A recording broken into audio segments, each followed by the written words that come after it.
చంద్రబాబు గారి దగ్గర ఒక మంత్రదండం ఉంది.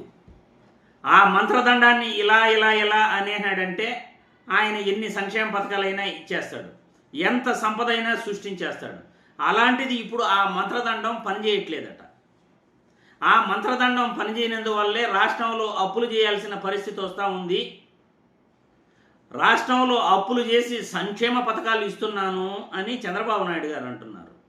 మరి అప్పులు చేసి సంక్షేమ పథకాలు ఇవ్వాల్సిన అవసరం ఏముంది? సంపద సృష్టిస్తాను, సంపద సృష్టించి జగన్మోహన్ రెడ్డి లాగా నేను అప్పు చేయను, సంపద సృష్టించి నేను జగన్మోహన్ రెడ్డి కన్నా ఎక్కువ సంక్షేమ పథకాలు ఇస్తాను అని 2024 ఎన్నికలలో ప్రజల ముందు వీర ప్రగల్భాలు పలికిన ఈయన గారు బటన్ నొక్కుడు కూడా ఒక కార్యక్రమమేనా, బటన్ నొక్కుడు ముసలమ్మ కూడా చేస్తుంది అనే మాట కూడా మాట్లాడాడు. ఇప్పుడు ఆ బటన్ నొక్కుడు కార్యక్రమం ఎంత కష్టమో చంద్రబాబు నాయుడికి తెలిసొస్తూ ఉంది. ఇంతకీ చంద్రబాబు నాయుడు మాట్లాడుతున్న మాటలు సోషల్ మీడియాలో వైరల్ అవుతున్నాయి. ఆయన ఏం మాట్లాడుతున్నాడో ఒక్కసారి వినండి. నేను మీకు ఇచ్చే సంక్షేమ కార్యక్రమాలు అప్పులు చేసి వాళ్ళతో వస్తుంది, అప్పులు చేసి వాళ్ళతో వస్తుంది. మిమ్మల్ని ఎక్కడో చూసినట్టుందండి. Flash back.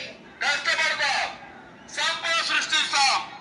జగన్మోహన్ రెడ్డి అప్పు చేసి 10 రూపాయలు ఇస్తే నేను సంపాదించి అప్పు లేకుండా మీకు 15 రూపాయలు ఇస్తా. రాష్ట్ర ప్రభుత్వానికి వచ్చే ఆదాయం 100% జీతాలకే సరిపోతుంది. కేంద్రం ఇచ్చే గ్రాంట్ కానీ మనకు వచ్చే వాటా కానీ అప్పులు వడ్డీకి సరిపోతాయి. నేను మీకు ఇచ్చే సంక్షేమ కార్యక్రమాలు అప్పులు చేసి ఇవ్వాల్సి వస్తుంది. బటన్ నొక్కుతున్నాడు. బటన్ నొక్కేది పెద్ద పని అయితే మంచం మీద పడుకున్న ముసలమ్మ కూడా బటన్ నొక్కదు. అవునా కాదా తమ్ముళ్ళు? నేను అడుగుతున్నా.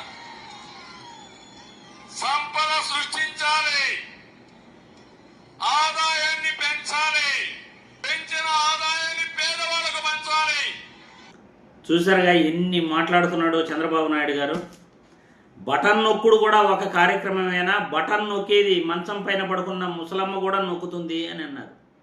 మరి ఈరోజు మీరు బటన్ నొక్కచ్చు కదా, అప్పులు చేయాల్సిన అవసరం ఏముంది?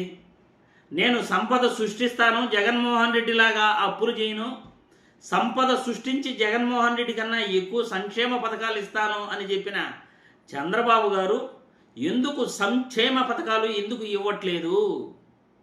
ప్రజలందరూ కూడా ప్రశ్నిస్తున్నారు. ఒక పక్క తన తెలిసిన వాళ్ళ దగ్గర సంక్షేమ పథకాలు ఎందుకు ఇవ్వాలి అని మాట్లాడిస్తాడు. సంక్షేమ పథకాల వల్ల అప్పుల పాలైపోతుంది రాష్ట్రం, సంక్షేమ పథకాలు ఇస్తే ప్రజలు సోమరపోతులు అయిపోతారు అని అంటాడు. ఓకే, మీరు చెప్పింది మేము ఒప్పుకుంటాం. మరి ఎన్నికలలో హామీ ఇచ్చేటప్పుడు 78 సంవత్సరాల వయసున్న చంద్రబాబు గారికి ఈ విషయం తెలీదా?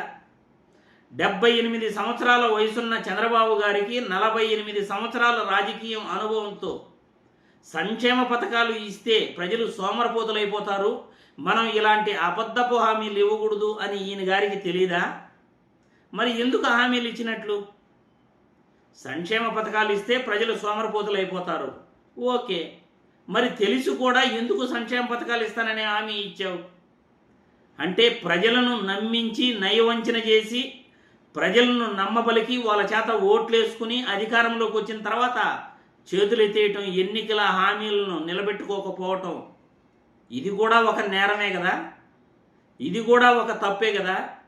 ప్రజలను మోసం చేయటం, ఎన్నికలలో ఇచ్చిన హామీలను నిలబెట్టుకోకుండా మోసం చేసి ప్రజల్ని క్వశ్చన్ చేయటం, ఇది కూడా ఒక నేరం, ఇది కూడా ఒక మోసమే కదా. మరి అనుభవం ఉన్న ఇటువంటి సీనియర్ నాయకుడే ఎన్నికల ముందు ఒకలాగా ఎన్నికల తర్వాత ఒకలాగా మాట్లాడుతూ ప్రజల్ని తప్పుదారి పట్టిస్తున్నాడు అంటే ఇటువంటి నాయకుల్ని ఏం చేయాలో మీరే మీ అభిప్రాయాలను కామెంట్ల రూపంలో తెలియజేయండి.